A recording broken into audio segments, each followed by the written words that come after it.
Success has taught me nothing. I've enjoyed them, but like at the end of the day, that's not a teacher. People think that growth comes from success, but the truth is growth comes from failure.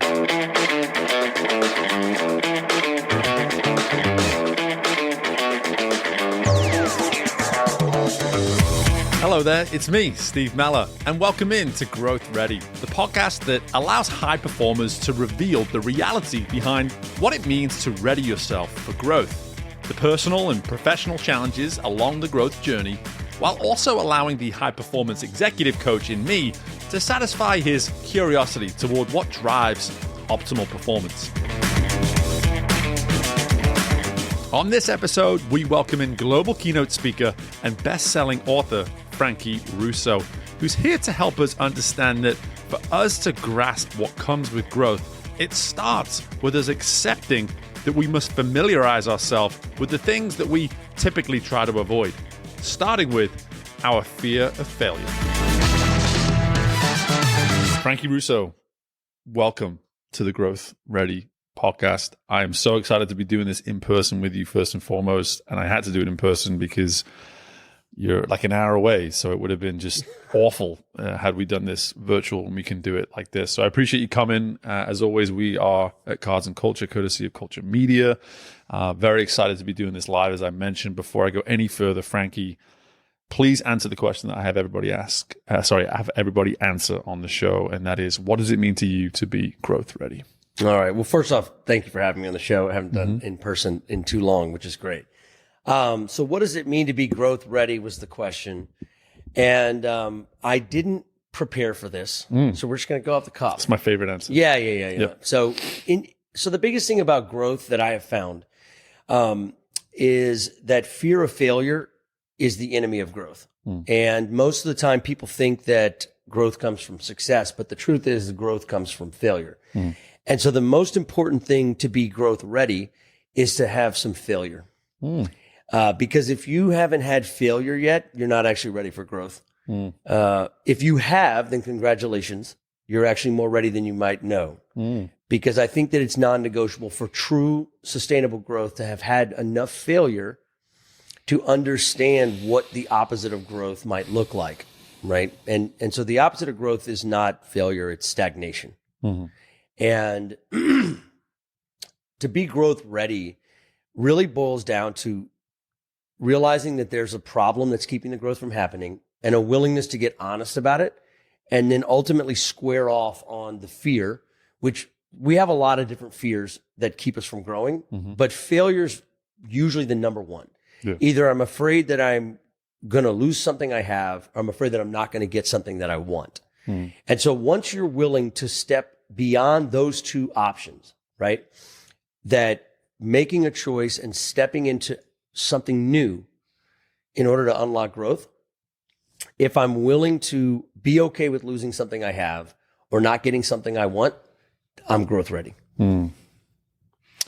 Immediately 27 questions come to mind, so I got to pick one. But I will say just from the initial response that we have not spoken anywhere near enough about failure on this podcast up to this point. We changed the name to Growth Ready about 8 or 9 months ago after 6 years of it being what it used to be. And now I was excited to have you on for this because I know how much you speak to audiences and have worked with businesses around that block. And for me, it's a block. It's like, why can we not just look at the failure as an opportunity to learn, to grow, as you're putting it here? And yet so many folks will see it as a block. And so just start right there. What have you found when you think about the environments you've worked in, with the businesses you've worked with, the audiences you've spoken to? As humans, why do we put the block in the first place? What is it we don't want to get to know about failure? Because it's this wonderful thing, like you said, that can teach us so much. And yet we just say, I'm okay keeping it in an arm's length or maybe even further than that. What's that block that we're struggling with? Well, the block is that we're hardwired to not like pain. So that's the block. The fact is that pain is a gift, just like failure is a gift, but it takes time to believe that and then have enough belief that you become confident about it, and then have enough confidence that it turns into a conviction that you act upon. So the fact is that it's simple the way that I'm saying it, but it's not easy. And that's why people are averse to it, because it's hard. And you hear it over and over and over again. The people that are willing to do the hard work are the ones that end up being successful. It doesn't mean you have to hustle. It just means you have to be willing to go first into the fire. And you have to be willing to accept the fact that, like, when things are good, that's the problem. So when things are bad, everybody knows, oh, I got to do something different because my marriage fell apart, or my business just failed, or the whole country had an entire meltdown of the economy or the world, which is what happened to me in 2008. Right. So my first big failure was, like, I realized I was a drug addict. I lost my marriage, and my business went to nothing in the mortgage crisis, because when I was in my 20s, I was a mortgage broker. Right. Okay. And of course, I was an idiot kid that thought everything I would touch would turn to gold, like most 20-year-olds, and couldn't have been more wrong. But that was the greatest gift. Now, again, a lot of times becoming more than comfortable, but like in love with the idea of change and failure, and like embracing that takes time. Yeah. Right. It's not going to come naturally. Right. What you want is that you don't have to hunt failure. Right. Failure it'll just find you. Yeah. But what you do have to do is recognize that it's non-negotiable for growth. And I think so many times people think, oh, well, growth. Oh, yeah, here's how you do growth. You do 1, 2, 3, or 1, 2, 3, 4, 5 in this framework. And that's how you're going to grow. Right. Right. And it starts with breathing. It's like, right. Okay. Do we curse on this podcast? We can, I call it PG-13. Bleep that out. PG-13. I try not to curse We too can much. do the I'm not, like, shits trying and all to that be, kind of thing. Yeah, I'm not trying to be Joe Rogan. It's all right. It's all right. You can just bleep that out. That's all right. I probably should ask that before the tape started rolling. all But good. what are you going to do? We've learned. So anyway, the bottom line is that, it's not a clean thing. Growth is not clean. You think about people like, oh, we want to evolve. It's like, do you? Yeah. Because evolve takes like a crazy amount of pressure over a long period of time. Right. So when people start this battle cry that, like, 2025 is going to be the year we're going to evolve. Yeah. It's like, oof, all right. Careful what you ask for. Yeah. And we do need to evolve, and we need to do these things. But if we're not in touch with the fact that, like, that's the cornerstone of growth, is that failure is a gift. And so what I tell people all the time, because I work with a lot of, like, organizations, and I've been doing this a long time for my own companies, and we've unlocked a lot of growth, and it was never like the way we thought it would be. And I've worked with a lot of drug addicts, alcoholics as well. I think I've mentioned this to you in the past, but in 2008, this first failure I was telling you about is when I got sober. And so I've actually learned as much or more from working with about 300 guys trying to get sober as I have working with the fastest growing company in America, which was our company. And so what's interesting is the correlation between the two is that no matter how you split it, when you start doing the things that we're talking about on this podcast, stuff gets better.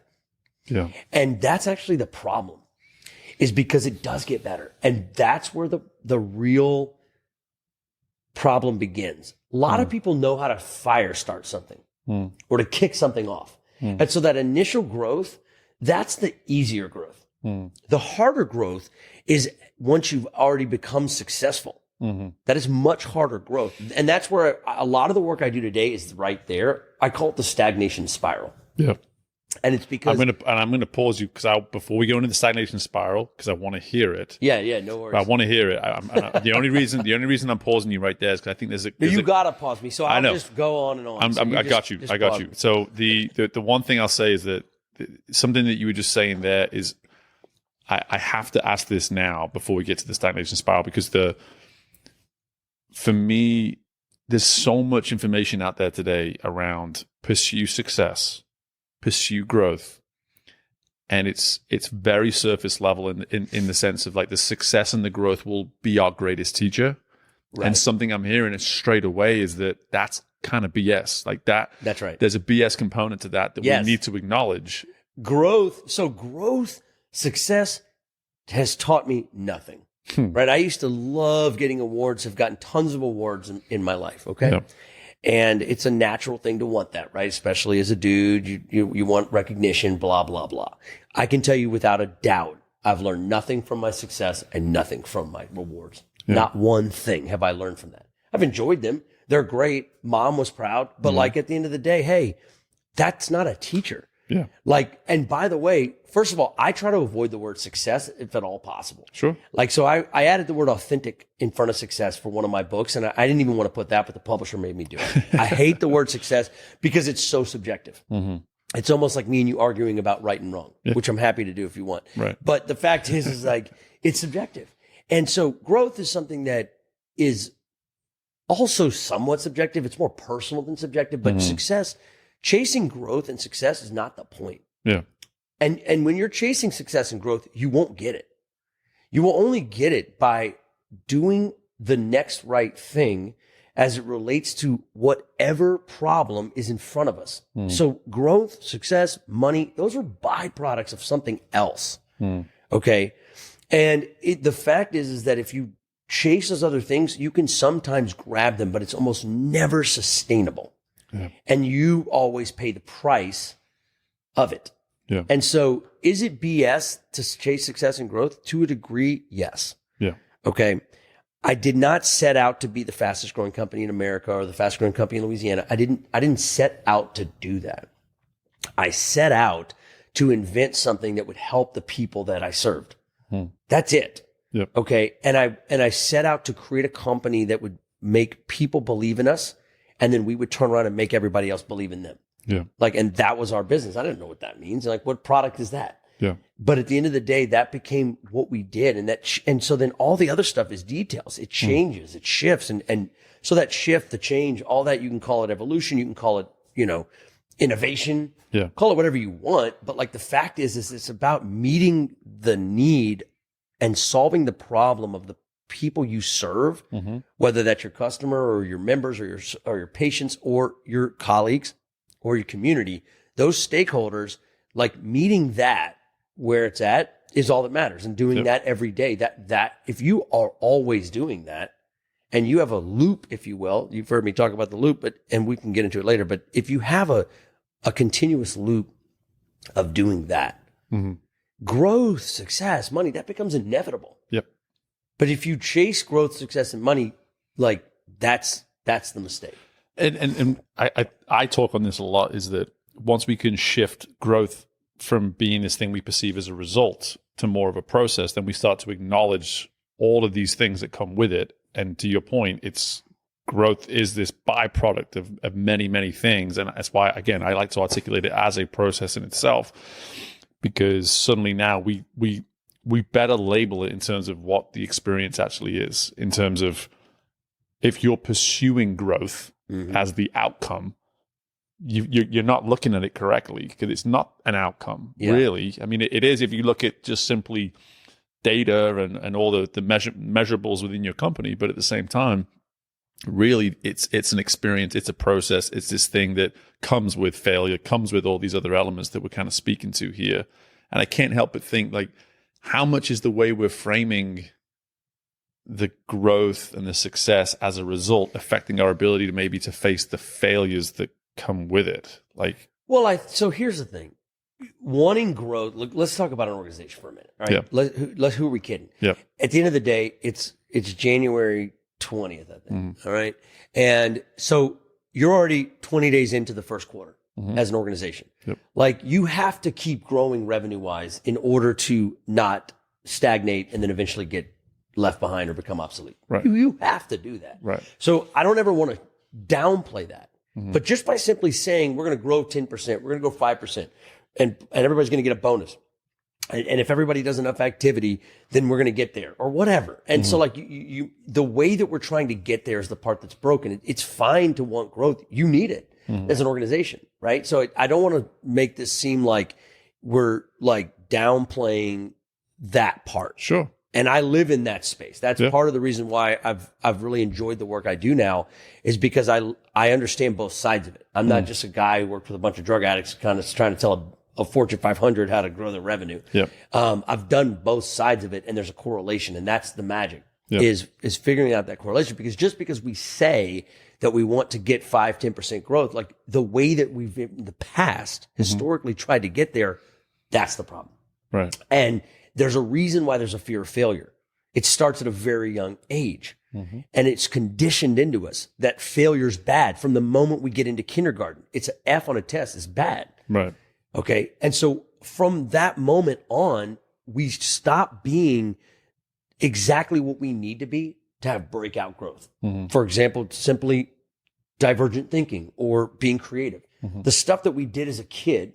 And I've done a lot of work around this and I don't do a talk without talking about this anymore. But the fact is that like when we were a kid, we all had two things in common. One, we were wildly creative and we were exactly who we were because no one had told us yet we need to be something else, especially at like 5, 6, before the conditioning starts. Yep. I'm not trying to shit on schools, but like the fact is like, that's when it's like, okay, cool. If you can see it, if you can count it, if you can read it. You will never have to qualify this point with me. I couldn't be in more agreement with you. Okay. I'm like, yeah, we could do a whole nother podcast. My wife is a much bigger advocate for the whole school thing. Yeah. But I will say that like it's a natural thing. And I'm not trying to fix schools. What I'm trying to do is help people realize that if they want to get to that revenue growth, like take over the world thing, that it's different than you think. And the fact, cause like, where does that come from? Like people like to talk about innovation.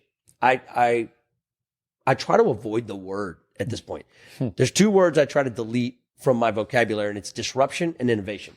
Interesting. Okay. Now, ironically, if you watch my speaker reel right now, those words are all over. And I'm still waiting for them to do the new reel. It's because like the word's broken. And words do matter. Like the way that we use words, all right, it matters. And it makes a difference in the world. Otherwise, we wouldn't be doing what we're doing now. Yeah. But when you reframe it as like, okay, where does these things come from? Like there's a lot of catchphrases out there. There's a lot of slogans out there. There's a lot of jargon and ease out there about like, here's how you do it. You need this, and this. It's like, okay, great. And like, what does that mean? In reality? And are we really in reality creating a space where we're giving ourselves permission to be divergent?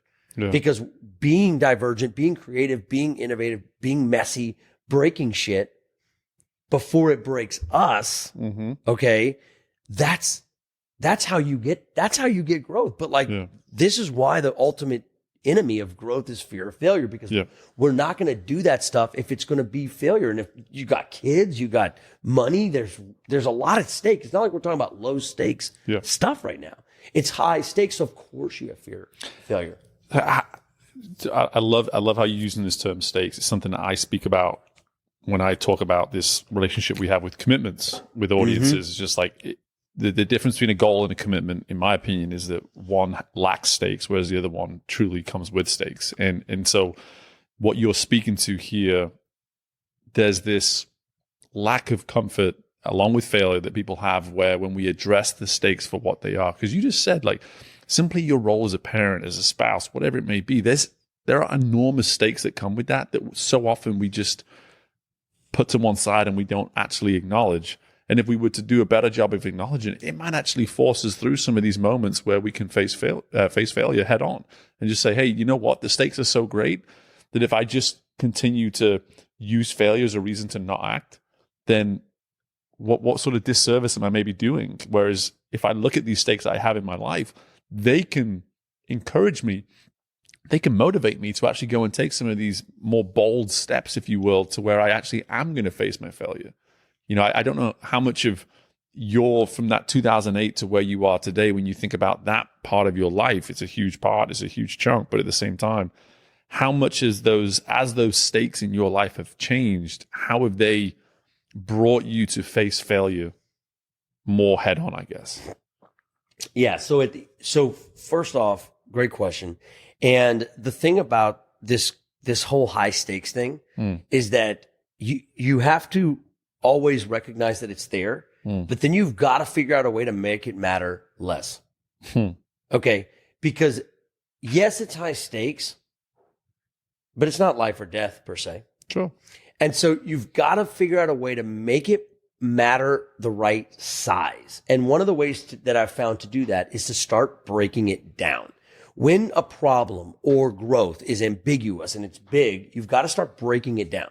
So whenever there's a lot going on at the same time, sometimes I got to break it all the way down to like, what's going on for the next 5 minutes? Like, I can't tell you what's going to happen tomorrow or whatever, but I have a pretty good idea that for today, like, I'm going to be good for today. And sometimes that's what it takes. It's like, okay, how do I get this down to like, what am I going to do today to fulfill my why or to fulfill my weird?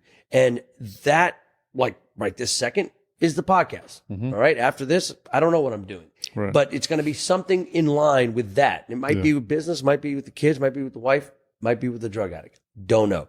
But when my mindset becomes, how am I going to be of maximum usefulness to other people? That changes it. You see, when it's like, I'm here to help you and whoever the heck is listening to this. Oh, excuse me. And whoever's listening to this, right? That's why I'm here. Like, I'm not here because I want to grow my social media or because I need more people to know who I am or any of that stuff. Now, will it grow your social media? Maybe. Will people know who I am? Maybe. I don't know. But the purpose of it, is guaranteed I'm going to fulfill it. It's guaranteed I'm going to fulfill that purpose, which is to be of maximum usefulness. Because I can choose if I'm of maximum usefulness, which means that I have to come into this not afraid. Right? So like, when you continually to go into a situation without fear, because the only objective I have is to help you. That's the only reason I'm here. So I'm here to help you. Like, what do I have to be afraid of? Right? Like, that changes the game a bit. But at the end of the day, it starts with being honest. Okay. Every part of this always starts with getting honest with you, but more importantly with myself. Okay. About the problem. Because anybody that's out there right now that's not growing, I promise you, there's a problem and there's some level of denial involved. And it's keeping us in stagnation, right? And that denial might be as simple as like, you know what, this is how we've always done things. And we hit 2% over quarter last year or last quarter. And so I'm going to keep doing what I know. And I'm just going to keep my head down and do that well. And then I'm going to go home to the kids, right? And that is the clinical definition of status quo, right? Or like, you know, there's some things I can see in my teams or in my organization that I think would make a big difference that could really help us grow. But I don't really want to step outside of my silo or my role. That's not really what I get paid for. And when you start to magnify that over 5, 10, 50,000 employees, it becomes an epidemic. And this is what makes it so hard for large organizations to grow, is they get into this stagnation spiral. The first step is admitting that you're in it. Yes. So everything always starts with admitting that there's a problem. Whether you're a drug addict and alcoholic, or whether you're a parent or a husband who really is annoyed by what your wife is saying, which I'm not saying that was me last night, but maybe it was. And probably, okay, yes, it was. You know, if it's that, or if I'm trying to figure out, like, why is this like Fortune 500 not growing? Like, it's all starts the same. And that is, am I willing to get honest about the problem? I love that, because something that immediately just comes to mind to sort of piggyback what I was saying earlier about stakes is sometimes when we don't just look at our... I just realized you got the Drew Brees poster behind you. And it doesn't make sense that the British guy has that. That's not that fair, but you know. Just saying. Okay, keep going. Sorry, I just got so distracted. But the idea that if we look at, say, something as simple as our home life and because where my argument was coming from earlier is that sometimes we just avoid creating stakes altogether. So we just operate like there are no stakes. And that in itself pretty much keeps us from, you talk about stagnation, it keeps us pretty stagnant. If we're just operating with no stakes, it's like, it is what it is. If we were just to simply acknowledge where there may be stakes, and then just to kind of now piggyback off what you were saying, is that maybe there is this healthy nature to those stakes that we can create. But that starts with being honest on the front end. And like, that honesty is such a powerful component of all of this, is that if we get honesty right on the front end, then we start to see things for what they truly are. And we acknowledge that from the outset. Yeah. And part of that is that so the irony is I said, these are high stakes situations. And then I said, make it matter less. But that's what I'm finding, that balance, which is ongoing daily thing. Right. You don't land on balance. It's Right. like, it's a constant process. But at the end of the day, it's making it matter less doesn't mean denial or ignoring it. Yep. Making it matter less makes it like, all right, cool. This is not life or death, but it is important. Yes. And so what am I going to do about it? So once we get honest about the problem, then it becomes, all right, what's my relationship to the problem? And so a big thing that I always do is I inventory it. And it usually boils down to two different options. You either have the stuff you can change, and then you have the stuff you can't change. Okay. And the fact is that it's super important to inventory this. And I find that if I can't figure out what I can and can't change, I get some wisdom from somebody else. Right now, this might sound familiar because it's essentially the serenity prayer. Yeah. Okay. But what I found is that it's a incredible hack for business and for life, because once we know what we can change, then our job is to burn the list of things we can't. Because essentially, why we give up is usually because we have made the mistake of putting all of our energy into changing the things we can't. Like, I think about that all the time. It's like, you think about chaos and sanity. Everybody hates that, right? It's uncomfortable. And if the serenity prayer is having the courage to change the things you can't, acceptance, change the things you can't, right? Well, then the opposite of that is insanity. And so what that means is that if I want to be insane, it's super, super simple. All I have to do is accept all the things I can change and have the courage to try to change all the things I can't. And you will immediately realize that's why you're insane. And that's what we're doing. Yeah. We're trying to change the things we can't, and we're burning out on that process. Yep. As opposed to changing the things we can, because the things we can sometimes is more uncomfortable. Yep. Because the number one thing we can change is ourself. You know, and so like, you just set that up so beautifully. Well, that's just, just reality. This is Growth Ready 101 right there. Boom. Yeah, and we didn't exchange notes. No, not at all. And that's because there are certain truths in this world that are universal. Right. And I always get a kick out of that when I meet people that are basically saying or have experienced the exact same thing as me, and I've never met them. And that's when I know, okay, that's a universal truth. And those are the ones we want to be looking for. Yeah. When you keep hearing the same thing over and over again, and you keep seeing it over and over again, but you're not taking action on it, like, that probably means something. So if people are out there looking, I'm not a big guy like looking for signs. Yep. I don't look for signs anymore. Right. Right. Because if I look, they're there. Right. But I'm not like trying to chase signs. I'm more like looking at like, what's a universal truth that like I already know, especially based on my own experience. And how have I basically forgotten that? I'm telling you that the hardest thing is to make growth continuous. Yep. We can all make a spike. Yep. We can all do startup, but to make it continuous and continuously grow is a different game than just starting a fire. Right. And because the problem with a fire is that it burns out unless we have a way to sustain that fire. And I think that's where a lot of people settle into this stagnation. And this is why I interrupted you earlier, is that we can now go to the spiral. You didn't realize it, but we were going to set this up even better, as we have done now. There you go. You're clearly the master. I'm just here, man. Right. But I want you to speak to stagnation now. I've heard you speak on it in front of an audience, but I think to your point, like, I'm excited just for you to kind of walk us through how you articulate it in detail. But at the same time, I just want to preface it with, from a stagnation, I've always felt is something we rarely notice until it's too late. That's right. And like for me, because we tell ourselves we're just doing what we always do, or we're just living our norm, or whatever it is. And to your point, if we actually looked at ourselves as a fire, as this thing that over time, if left alone, will eventually go out.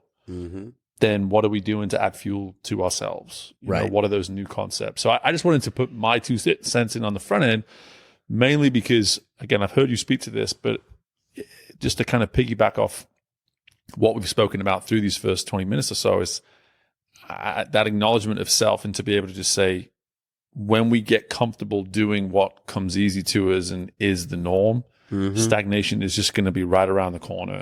And typically it sits with us for so much longer than we're able to sort of acknowledge. Yeah.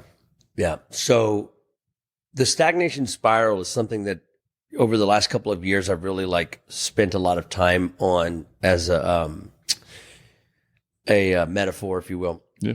And I've come to realize that for most of us out there, it's much easier to identify with the problem than the solution, especially if the solution is something that is a byproduct of something else. Okay. And I think it's so important that we always start with the problem. And for a long time, I thought the problem was being left behind or becoming obsolete or hitting rock bottom. And clearly that's a problem. Yeah. But most of the people that I work with, they're not at rock bottom. It's not obvious that disruption is about to slam them. It's not obvious that they're about to get left behind. Are you talking more from the individual now or the business? Honestly, I'm talking about the business. Yeah. Okay. But I like that you couldn't tell. Yeah. Because it's not that different. No, it's not. No. Again, and a business is the sum total of its individuals. So, yes. But stay with the business for now because I want to. I definitely want to get to the person. I love that. Yeah. No, I was talking about the business. Because at the end of the day, like what happens is that, and this is why the number one thing that defines stagnation spiral is denial. So the stagnation spiral is made up of 5 mini villains. Yeah. So I always like to think of it as hero and villain. So if the hero you're in a perfect place for this too. You got all the game cards. So heroes and villains. So if the hero is limitless growth or the infinity growth loop, then what's the villain? And what I always thought that the villain of growth was failure. And it is, or not failure. I'm sorry, obsolescence or getting left behind. But the truth is it's more stagnation than anything else, because stagnation is something that a lot of people are at least a little bit guilty of. Yeah. If I'm willing to like be even remotely honest, I'm like, okay, cool. Like, because the fact is, no matter what day it is or how much you're like a growth wizard or whatever, like I'm in stagnation in some aspects, if not a lot of aspects. Like, who are we kidding? Because stagnation, again, it's like the natural default setting of a human and of anyone who's successful or a business. So what happens is we become so good at being successful that we think there's the playbook. And so we think, all right, cool. Things aren't working out. We've been number one for whatever. Like the problem is like, look at this business, right? Amazing business. We're on Perkins Row, which if you're in Baton Rouge, that's like a great freaking location. Like, and figured out a way to sell baseball cards and old video games or wherever we are, and cool hats. And some other stuff they sell here. I don't know everything. I just got here. But he figured out a way to do that, right? So the idea is like, okay, cool. This guy's like now a little bit on a pedestal. It's an anomaly. He's done what most people are just in the grandma's basement doing in eBay. And so you think, okay, cool. This guy made it, which is famous last freaking words, right? Because you wouldn't be wrong. Like, and I bet tons of people walk in and tell him how awesome he is and how awesome this is. And I get the same kind of crap in what I do. And it's like, that's great. And when I was a kid or even a young adult, I lived for that. Like I thought that crap mattered. And nowadays, I say thank you, but it does nothing to me. And the reason it does nothing to me is because I realized about 7 or 8 years ago that what people think of me or what people perceive of me is not my business, and it doesn't actually matter that much. Which is a very freeing thing. And so the thing about the stagnation spiral is that denial is the number one thing. Now, here's the problem with denial. The other ones besides denial, just to get this out the way before I forget, is status quo, silos, or isolation, rigid beliefs and practices, and disengagement. So if you feel any one of those 5, you're probably in a stagnation spiral currently. You're not obsolescent. You're not left behind yet, but there's a threat. And again, so what ends up happening is that inevitably growth starts to slow, and you start to go from stagnation, which let's just say is flat, and starts to go down. And when you're an established business, the first thing you do is look at what did we do to get successful in the first place? It's the natural thing, right? And so that's why like older generations leading businesses right now, they're like, this is what we used to do. This is what we're going to do. And so they're like, do that. We're going to do that. Right. New person comes in, divergent idea comes in. They're like, whoa, no, you don't get it. This is how we got here. We were number one. We're still number one. Market's down. We're going to get this back the way we got here. And that's when the problem starts. Yeah. And then when that doesn't work, they double down on that. It's something I call brute force. Yeah. And it's actually brute force that is what drives the burnout. Yeah. It's what kills the sustainability. It's the brute force. You're living in that insanity, right? Like to what you were describing before. Exactly. Brute force is like, we're going to change the things we can't because that's who we are. We're big enough and we're too big to fail or whatever, right? And so you get in that mindset and that's when you have dead bodies. You might hit your numbers, but like people are in droves leaving the organization and you can't even figure out why. And then you pay 15 burnout speakers to come in and talk about breathing and taking a vacation. And it's like, okay, there's something deeper here, right? And nothing against my burnout speaker friends, right? You know who you are. But the fact is that like there is a deeper thing and it's being able to identify it. And you hear all these catchphrases like, someone's going to, one of my buddies, Josh Linkner, always says, somebody's going to come take your job one day. Wouldn't you prefer that be you that takes your own job? Right. Yeah. Kind of like disrupt yourself, all that kind of stuff. Yeah. And again, these are all catchphrases, but there's some truth to this because at the end of the day, if I'm not consistently breaking my own why, if you will, then it's going to break me. Yeah. Like that's just all there is to it. Those are your two options. And so like, that's where the work is. And that's what our job is today. How do I do something new?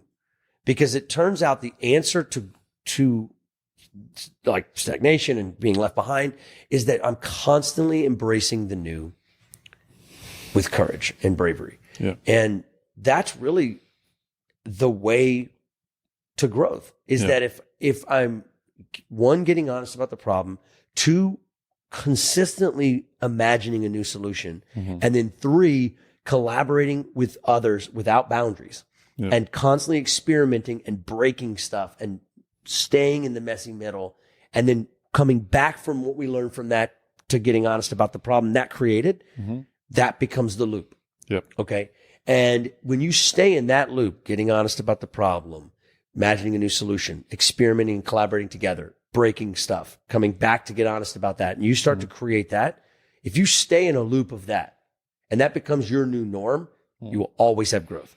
And that's a process that's worth getting on board with. And I wanted to, as you were speaking, there was two things that came to mind. One, I make fun of this all the time, is when leaders will just in that kind of organization that you were explaining before that doubles down on the way we've always done things. Those are the same leaders that just tell their people trust the process.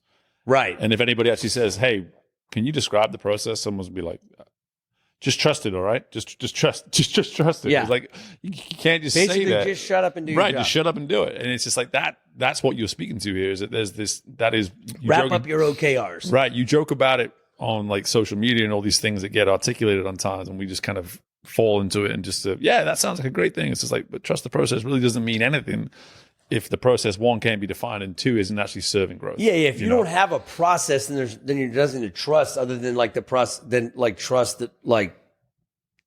What they're saying is trust me in that moment. They're saying trust me. Yes. Just trust me. Just trust me. And it's just like that doesn't really mean anything. But the second part I wanted to mention was what you said in the first part of your response there is like that comfort, well, the way in which you're now receiving praise specifically. And it's one thing that whenever I'm out and about and it's a networking thing and my wife happens to be there and someone praises me in any way, shape, or form, she always gives me a hard time on the way home. Like, you don't take that well. You don't like you say thank you, but then we get back in the car and you don't really care at all that someone sort of acknowledged that. And you actually helped me just see something now for the first time. You actually articulated what I've always been portrayed as humility in myself. I'm actually thinking to the way you just described. Like for me, the moment I get comfortable assuming that I'm doing it a way that's going to work for a long time is the moment I know that I'm probably going to start to get stagnant and stop pursuing and stop experiencing growth. Mm-hmm. And so for me, it's so important that I don't allow my brain to receive this feedback in a way to where it's like, yeah, you've done it, dude, or yeah, you've got it figured out, man. Like, because even going back to my years in sports, that was like, it would kill you as an athlete. Mm-hmm. As an athlete, if you ever assumed that the way you're training and the way you're doing it is the way and the only way, watch everybody else you're competing with slowly move further and further away from you. Mm-hmm. And that is how I've always been ingrained to receive feedback, is like, appreciate it, but whatever you're giving me feedback on right now positively probably won't even be the same thing I'm doing a year from now, because I cannot allow that to be the case. Well, and here's the other thing. Perception's 9/10 of the law. And people are supposed to think we're successful. Right. You know what I'm saying? So it's on brand that's like, oh my God, look at this. Like, yeah, we're in media, we're in events, we're in things that are a little bit larger than life by nature. So I have to also look at that, right? But the one thing is that pedestals are a terrible, terrible burden. And it's up to us to burn them, not them. Yeah. It's up to us to burn the pedestals. I used to have a super high pedestal 8 years ago. Like, it was a golden pedestal. I spent so much energy making so many people believe that I was the man. And I burnt it all to the ground when I got my divorce. Yeah. And it was the best thing that ever happened to me, because I was very susceptible to pedestals. And many times we are, especially as men, susceptible to this idea. And I've seen tons of people take advantage of me as a result, where I'm like, they're telling me I'm the man, and it wasn't always like this. We're like, I used to chase that crap. Sure. And the problem is that we get so obsessed with what people think about us that I have guys ask me all the time, like, dude, how do you do it? Like, how do you get to a point where, like, what people think about you doesn't affect you anymore? I said, well, first of all, there's a trade-off. So you don't ever get to a point where you no longer worry what people think about you. Bad, because really usually what it is that we just don't want them to think bad. Right. We'd like them to think good, but just don't think bad of us. Right. Right? Because otherwise that would prove the fact that we're not enough. Right. Okay. And that's what we're all deep down afraid of, is that somebody's going to find out we're not enough, or we're a fraud, or whatever. Right. And that's most humans, especially men's fear. And once you get to the point where you no longer need them or care if they think of you positively, that's the moment where you no longer also are afraid of what they think of you negatively. And that's the most freeing moment of a human's life. And which everyone gets to this moment. It's just that some people get to it at 75, right? Or 85. Like, you never see an old person give a shit about what people think about them. At all. Right? The secret is to get to that mindset at 35. Right. You're not getting there in your 20s. Forget about it. Yeah. Okay. Just don't even bother. Just do your thing. But 35, which was when it happened for me, or 40, or even 45, like earlier, get to that point where you realize that, like, what am I even doing here? Like, what are we doing here? Right? And that's where I started to realize, like, okay, if this loop requires a new solution, this became the heartbeat of my work. Because so many people don't identify as imaginative or creative. So they're like, well, where do I go with that? And this again becomes a byproduct thing. You can't pursue creativity. Okay. You can't pursue imagination. You just have to give yourself permission to be in that space. Just be. And the fact is that, and this is where the whole love your weird thing came. I never loved my weird. In fact, people told me I was weird as a kid because I was trying to invent time machines, and I was trying to go to space, and I was a cowboy, and I was a TV preacher. Okay. That's what I was trying to be at 5. Right. And we were all trying to be something at 5. And like, some of us maybe haven't even thought about that in a long time. And the fact is that there's something very, very important about that part of us that is actually the raw element that's needed for this loop I'm talking about, right? So each one of us has a weird that allows for it to be our puzzle piece in solving this new, divergent, innovative way forward that hasn't been tested or created yet, okay? And bringing that to the table is everything. but we have to give ourselves permission to do that. Yeah. Okay. Yeah. Like when you were 5, 6 years old, what were you into? Yeah, well, you've done this. I was in an audience when you did this exercise, and for me, I was a performer. Like before I was an athlete, I was a performer. Like every family. What were you doing? Occasion, Singing, yeah, skits? everything, all of the things, like all the things, like every family event, I would be the ringleader of pulling my sister and my cousins and being like, "Hey, let's do a performance for the parents. Let's do a show of some sort." And I had no idea how we ever came up with the concepts of the show, but we would literally leave the room and do the dress rehearsal, the whole 9 yards. Love it. Yeah, and I did that till I was like 11 or 12. I was like, I'm slowing down on this. I remember that. So that's awesome. Yeah. So when you stopped, why'd you stop doing that? Well, this is where it gets interesting for me because in a way, I actually fought on behalf of that version of myself until I was 18 years old. So I did theater studies until I was into my 17, 18. I got to a point with my sport where with swimming, it just got so all encompassing that I had no other option but to give it up. Yeah. And then I let for about 15 years go by from the age of 18 to my early 30s where I never embraced that part of myself. That's right. And so what made you abandon that and go to focus so much on swimming? Oh, being serious, being committed, being disciplined, all these kind of things, and believing that would somehow prevent me from optimizing how I performed in that space I was now having to be in. And why did you believe that? Because everything around me told me that was the case. Right. Everything. I had every influence in my life. It was conditioned into you. That's right. Conditioned. Because the thing about it is that there's a time clock, which makes it measurable. Yep. It always comes back to a number, right? It's measurable. And in the end, money usually is the thing that defaults everything back. So, because even the success of swimming somehow could be maybe one day tied to sponsorships. It always comes back to some kind of money. Right. And the fact is that once you get to that point where you're willing to go back to that part of yourself, you realize, okay, not only is this going to make me happy, which is great. A lot of people are chasing happiness and you want to be happy, right? And you do need to figure out a way to do all the things we're talking about and still be fulfilled and happy. So that is important, but it's more than just fulfilling your passions or being happy. Yeah. It's actually that the unique genius that you have to give to the world that you were coded and born to give to the world. It's your weird, right?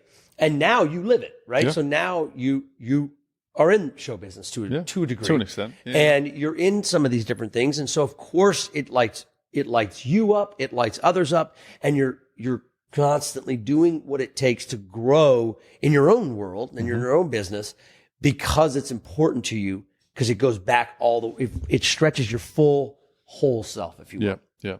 And so loving your weird, first off, a lot of people think weird means piercings and the way you look, but you don't have to look weird to love your weird. People have told me all the time, you don't look that weird. How are you the love your weird guy? Right. And that's because you don't have to look weird to love your weird. And the weird I'm talking about, it is not your typical weird. I'm fine with all the other stuff. You got piercings, whatever else, hey, let's knock it out. But this is more of an inner work of what is that thing that's my supernatural quality? Or what is that? Because the original word weird, not everybody knows this. You do because you've seen my talk. But the fact is the original word, you go back 15th century when it was the Old English word, it was spelled differently. W-Y-R-D. Yep. But it wasn't just spelled differently. It had a very different meaning. It meant the power to control or influence your fate, destiny, and then my personal favorite, which is supernatural qualities. And that's really the thing that struck me and why I've done so much work around this love your weird thing, because at the heart of this, when you love your weird, your pure genius can come out. And when you have an organization that's harnessing the collective genius of everybody already in the organization, that becomes a force that can drive the loop. Yep. And when that becomes our main focus is how can we bring all the pieces and all the genius together? And that becomes our north of how are we doing that? And everyone feels like they have permission to show up their own brand of weird and with their full self. You begin to create this powerful, powerful culture, and you create powerful and amazing products. Yep. And you're positioned in a way where going to grow. Growth becomes inevitable Yep. at that point, because loving your weird is the opposite of being afraid Yep. of failure. Yep. Right. And you don't have to wait till you're 75 to 85 to love your weird. Nope. Right. Because I'm telling you, when people are old, they love their weird. Like Right. they just don't care. Right. And if we can get there earlier, like, wow. And all of us are there at 5. Yep. And the one thing about being 5 that is the second thing, because I'd mentioned the first thing is that it we're more creative and divergent. But the fact is that at 5, 6 years old, one thing that was consistent is that we actually believed the things we were doing could be something. We believed that things that were everybody else said was ridiculous or impossible could be something. We believed that. Yep. And that's the piece that's missing for a lot of us. Yeah. Is we've stopped believing. And I think that's an epidemic in and of itself, is that we've stopped believing that things that are invisible or things that are impossible are important. Because we've been taught, like, if you can't add it up, or you can't read it, or you can't write it, or it doesn't make money, it's childish. Yeah. It's that word permission is such a strong word in everything that you're talking about here. Is that, again, just to go through all the different areas that you've pinpointed, let's start with businesses. I mean, that ability to create a, love your weird within an organization, you're giving everybody within that organization permission to show up in their most comfortable self possible. That's right. And we use this word authentic, and it's a great word for it, no doubt about it. But I think what I love about the way you present it is that you're actually articulating a little bit of the process behind it in it as well. Like, you're not just saying, like, hey, make room for people to be themselves. Like, to just say, hey, how about we just start with a discussion about what makes you, what's the weird thing about you that makes you you? When you tell somebody, hey, what's your supernatural quality? Not everybody can answer that, right? And so, all right, so where do I start? Well, let's go back to before the conditioning. Because every single person has some conditioning, either parents or bullies or school, even if it's small conditioning, or even worse, a lot of people have had big conditioning, also known as trauma. And so it's normal to not think about we're into at 5. Like, what's the point? Yeah. But I have found that it's this incredible thing and tool that when we consistently give ourselves that permission to show up like that, we start to remember certain things that, like, should not have been forgotten. Right. Okay. And there's a reason why most transformational emotional work is using inner child work. Yeah. We just have assumed that it's like psychological, like psychiatry or psychology or whatever, or like therapeutic. I didn't realize until I plugged this into my own companies. So 8 years ago, I started going through my own journey of doing experiential therapy and loving my weird. And it was mostly to, like, work through my divorce. But then I started plugging it into my companies. And, like, when I tell you, like, we created the Love Your Weird culture at my companies, that's when we actually went from, like, having growth like 2x and 3x and 5x to 60x in 3 years. And then that was what led to us selling to a Fortune 500 company. Right. So this isn't like playground type stuff. No. This is heavy duty. And once I realized that, I was like, well, this is too important for me not to sell out my own life to it, which is the work I do now. Yeah. Because it's important. And I believe it's a missing component where everybody else is thinking, cool, more activity, more KPIs, more OKRs and all this stuff. It's like, no, you will have your OKRs, you'll have your KPIs, and you'll have your money. Yeah. Okay. Because let's face it, the God that America prays to is money. Okay. And I get it. And so what if there was a way to have what you want, which is money, and all your OKRs and KPIs and revenue and low churn and employee, blah, blah, blah, but not have dead bodies behind you? Right. And not only not have dead bodies behind you, but what if not having dead bodies behind you as you pursue this money was how you sustainably get the money? Like it's even for the most capitalistic, money hungry person, this makes sense. Yeah. And I think that once I realized that changed everything for me. Yeah. And so a lot of the work I do now is with individuals and organizations is figuring out what is their why, like what's their expertise, what is the thing that, like, they're actually going to do for people. Sure. And then what is their weird? And the intersection of the why and weird is where the real powerful nuclear energy source starts to take hold inside of an organization. Yeah. Is when people are constantly looking at that intersection. Yeah. Like, how does your weird of being a show person and loving that and all that intersect with your why to help others grow in business? Yep. Right. Sure. And that's what makes you unique. Because look, a lot of people talk about growth, or a lot of people talk about peak performance, or a lot of people talk about this and that. And that's your why. And that's good. You need to be an expert at something. Yep. But what is your weird that intersection with that? Intersects with that. That becomes the category of one. Yeah. That's when you become in the pocket of like, because we say all these things, purpose and passion, and they're all true. But how do I get there? My wife, my new wife, the good wife, Tracy, she never read my first book. She started to. She couldn't get past the second chapter because she was like, this doesn't make any sense. I feel like if I'm not you, then this book is worthless to me. Like, I don't know how to apply it. Like, it's just, I'm either, okay, cool. If I do everything you did, then maybe I'll be successful, but this isn't helping me. Right. And I took that to heart. You know what I mean? First I was offended, and then I was like, all right, cool. What am I going to do with this? Yep. And the fact is that, you know, we all have to figure out what is it that this is going to do to help other people, you know, and how does the weird and why affect other people? Because as I started to realize that helping other people bring out their weird and why, that's when the real magic begins. Yeah. And even presenting it, I love how you just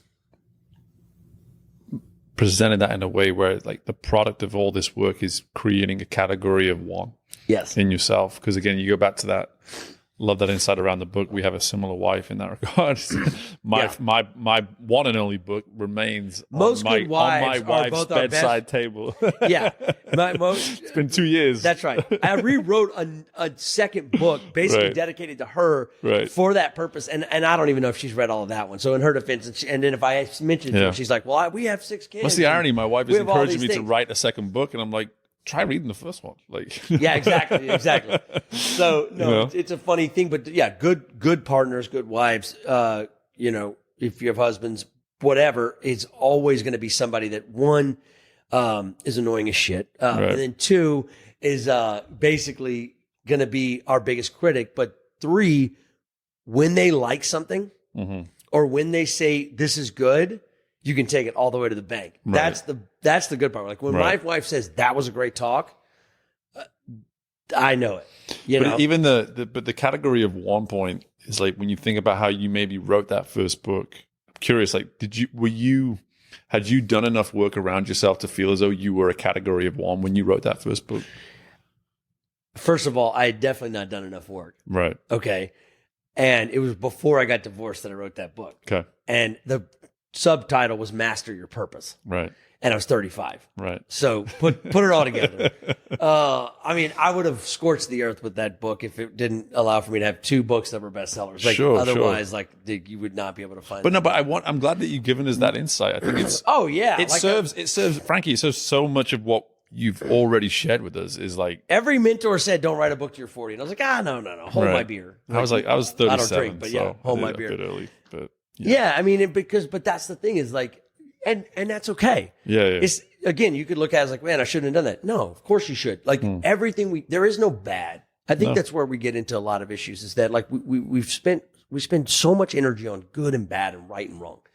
When if you go all the way back to the beginning of time, not to get religious with you, but like, you know, even if it was a metaphor, there was only one type of thing we weren't supposed to eat. And it was this idea of right and wrong and the knowledge of it. Right. Okay. And there's a reason for that. And it wasn't like, oh, this effed up test or like an experiment or self-will. No, it's not. It was a gift. It was a gift because it was the one thing that we're not supposed to focus on and dive into and make our decisions based on. Because the problem with knowing what's right and wrong or good and evil is that first I judge you. And that's not great. Yeah. But what's worse is how I judge myself. Yeah. And it's from the wrong it's the wrong question. Yeah. Right? It's the wrong question because I talk about this and well, I'll just ask you. Okay. So 9/11. New York, 2 planes go into the towers. Do you think that was wrong? I do. Good. Now, that was a trick question, and we are on tape. Yeah. All right. Yeah. It's like, okay, yes. Where's he going with this? Like, I think it is too, right? Yes. Because, 6,000 plus people died. It was terrible. Yeah. Now, here's the problem. Right now, I don't know, 11 o'clock is a little late, but like somewhere in the world right now, there's 2 guys that not only thought it was the right thing, then God told them to do it. Yeah. So are those 2 guys right, or are we right? Right? It's like, it's tough. And it's like, well, we say, well, we were right because they died. And on it goes. So the thing is, it's a trick question. Yeah. Because right and wrong, good and bad, good and evil, wrong question. Yeah. Here's the real question. And I'm just going to bring it full circle. Yep. Because this is exactly what I said the first step is to getting into the growth loop. The real question is, how many lies did they have to tell to get those 2 planes into the building over how many years? Right. And the answer is millions. Yeah. Millions of lies. And so I don't ask myself if is it right and wrong anymore. I ask myself a simple question, and this has become my north. And that is, do I have to lie about it? Do I have to lie to you, which is the obvious one, but more importantly, do I have to lie to myself? That becomes the north on the compass. Screw right and wrong, good and evil. It's super subjective. Yeah. Depending on what religion you're in, depending on where you live, what day it is, give me a break. Right. But do I have to lie about it changes things. And it just so happens that like getting honest is the cornerstone and the baseline for getting into growth. Is that like, boom, because, and it's not easy. And I spent a lot of time lying. Yeah. I lied a lot, and so I'm an expert at lying. Yep. Until I got to a point where I had to get honest, Yep. And I had different moments that forced me to do that. Getting sober, getting divorced, getting, all kinds of stuff is happening that keeps pushing me back to like, dude, are you being honest with yourself about the situation? Right. But that is always the first step. Once I'm like, in this space of like overcoming fear. But I say all that because I think it's so important that we always go back to like, am I being honest about the problem? And then immediately go into what's my part on this problem? Like what can I change? And I think that's really, really important as people are like listening to this or watching this and thinking like, well, where do I start? That's where we start. Yeah. Am I being in denial about the problem because it feels so big? Yeah. And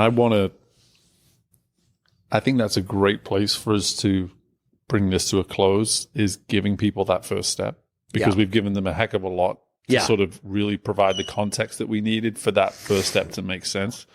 And all I wanted to add / maybe ask as we start to close is that when you look at where you are now, because you've given us a really nice timeline over the course of this hour of 2008, where we are now, 2025, nice 17-year time stamp for you, just to say, as you look at where you are today, Frankie, like, how are you practicing honesty daily now? So the way that I practice honesty daily and really kind of stay in the loop is the work I do with other drug addicts and alcoholics, and I'm so glad you brought it back to that. So, and the work I do as a father and husband. Sure. Okay, so like in reality, it's more of that keeps me staying in that space than the business work that I do. Yeah, I now am constantly in my own loop with other people, so I'm constantly helping other people do that. But what keeps me accountable is consistently helping somebody that's at bottom, helping my kids, and helping my wife. I mean, because one thing about being married, as you know, is that like there's always something popping up that's going to rub me the wrong way. So the biggest thing about staying honest actually boils down to feelings and emotions. Yep. Okay. And so what I have to be on the lookout for is checking in, like, what am I feeling? Is it anxious? Is it happy? Is it fearful? Is it depressed? Whatever I'm feeling, am I consistently asking myself, why do I feel that way? Especially if it's big, if it gets big because I'm like angry. The way I stay honest is that I ask myself, why am I angry? Because once I realize that I'm 100% responsible for all emotions, even though like it's so easy to be like, oh, well, of course I'm angry because she did that or he did this. Right. It's like, look at it, right? And it's clear and it's obvious. And so we just stay in this loop of like anger because we're justified. It's like, okay. And we can do that. But it doesn't serve me. Right. And you kind of have to try that loop of like anger, fear, resentment, and all that stuff for a while before you realize like this is not helping. Yep. And even if I'm justified, I'm not growing. I'm not getting anywhere with it. So the way I stay honest daily is I look at the emotional parts of things. We all feel things or the lack thereof of emotions. Right. Right. Either way, I'm either feeling emotions or I'm feeling nothing. Either way, I'm looking at that. I will inventory it. A lot of times I'll inventory it either with a friend or a sponsor or a mentor or my wife, somebody. Yep. I'll bounce it off of people. That helps me stay honest because one of the biggest things of staying honest when it comes to denial, especially, is that another person has to be involved. Like you can't actually spot denial that well by yourself. Right. But usually you don't have to ask people if they see it.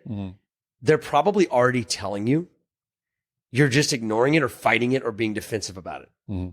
Like all you have to do is just kind of stop for a second and be like, what have people been telling me that I've been arguing with them about? Right. Or purposefully ignoring?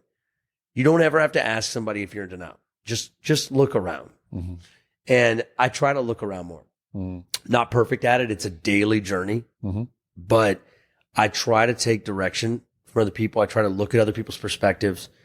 And I try to look at where do I keep feeling things I don't like the way I feel. And again, there's nothing wrong with discomfort, provided that this is how I'm inventorying that discomfort. Discomfort's good because it's an indicator. Okay, there's something that for some reason this is bothering me more than it should. Because we're talking about like something that's not that big a deal. And I'm freaking out like it's life or death. I got to look at that and be like, why does this matter so much? What could I do to make this matter less? Yeah. And my initial question there was a little loaded because I was insinuating that this is something we should practice daily. And you more than reinforced the fact that that is the case, that you are very much on your own loop at all times. And I think I try to be. Yeah, you try to be. And I think for me, what I'm taking from our hour together, man, is like, I personally look at this now as a way for me to show up more consistently with my weird, first and foremost, to those that know me best.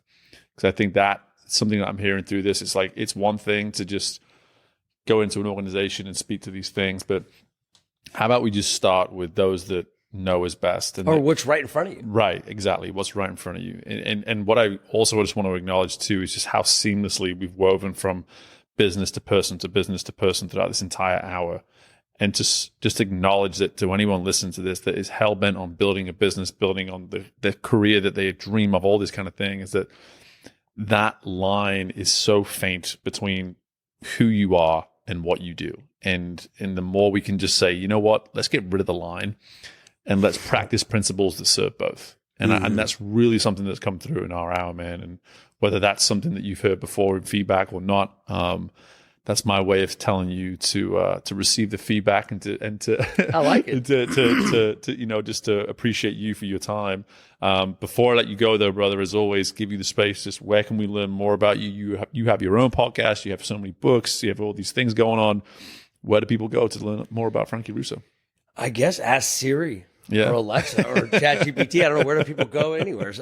It's Frankie IE Russo RUSSO, and I think it's on all of them. You can ask whoever. You're consistent. Ask somebody. The website, Instagram. Yeah, website's frankierusso.com. Yeah, we're on major social medias. Yep. TikTok got banned, but I think it's coming back. I don't know. Yeah. I'm not a big TikToker, but yeah, LinkedIn and Instagram I'm probably the most like consistently busy Active. with. Yeah. I do have a podcast, The School of Weird, and a couple of books, Amazon, Barnes & Noble, whatever. And but yeah, ask Siri or Alexa or Google Home or whatever your favorite thing is, ChatGPT. Appreciate you, brother. This has been really fun. Glad we got to do this. And yeah, man, just thanks for your time. Yeah, my pleasure. So glad to be on, man. Thank you. My thanks again to Frankie for joining us on this episode, and blown away by the insight. I was taking notes, producer was taking notes, everybody was taking notes that was listening in live. And I really want the main point that I want to make in closing to be exactly this. What problem do you need to identify within your world right now, within your approach, when you think about how you are pursuing the best version of yourself? If you're a business owner, if you're someone who's high up within an organization, what problems are you not identifying? And what is that in itself creating and causing across other areas of the business and other areas of your team? Are there other problems that are coming because there is a problem that continues to not be acknowledged? Start with the problem. I love how so much of what we spoke to in this conversation came back to that insight from Frankie. And it's such a simple way to start. If you're put off by complexities that our guests can sometimes provide as we get deeper and deeper into the conversation, and you sort of hear it and you go, this is incredible insight, but I wouldn't even know where to start. There's a simplicity to that insight of just identify the problem. Or what is a problem? What is a problem that you can identify right now that needs to be not only identified, but worked on, broken, and for you to start working through and overcoming some of these potential resistances and adversities that could be in your way, that because you're not identifying the problem, you're not even actually doing any work around it. So again, so much to take from this episode. I have no doubt that you took your own notes and were able to speak to the importance of avoiding stagnation, of getting to the heart of your why, of, you know, the denial and the villain within us and within our lives. There's so many insights where I could have gone with this particular takeaway, but I want you to start simple. Identify a problem and start doing some work around it. Remain open-minded, remain curious about it. And don't be afraid to face your fear as you're going through that, because there may be a temptation to avoid it because there may be failure on the other side. That's not what this show's about. This show's about facing these kind of insights and making sure we embrace them in a way to further develop ourselves on our journey. So again, my thanks to Frankie for his insights, for his generosity of time. And my thanks to you, as always, for listening. Really do appreciate it. And I think if this is the first time you're listening to the show, you need to be a subscriber, because this is just the most recent installment of the quality of insight that we're getting right now from our guests. Not that we weren't getting it anyway. If you do subscribe, I encourage you to go back and listen to the copious amounts of other episodes as well that you can access over the time of the show. And in the meantime, as always, folks, continue to be your best self, at least strive to be, and continue to come back and listen to ways that we can help you on that journey. Best of luck with everything and anything in your world. I look forward to doing this again with you very soon. Bye for now.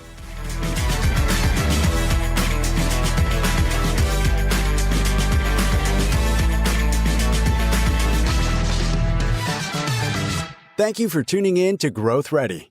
If you liked what you heard and are feeling ready to grow, be sure to leave a 5-star rating, subscribe to the show, and share the episode with someone you know is ready to fuel their growth journey today.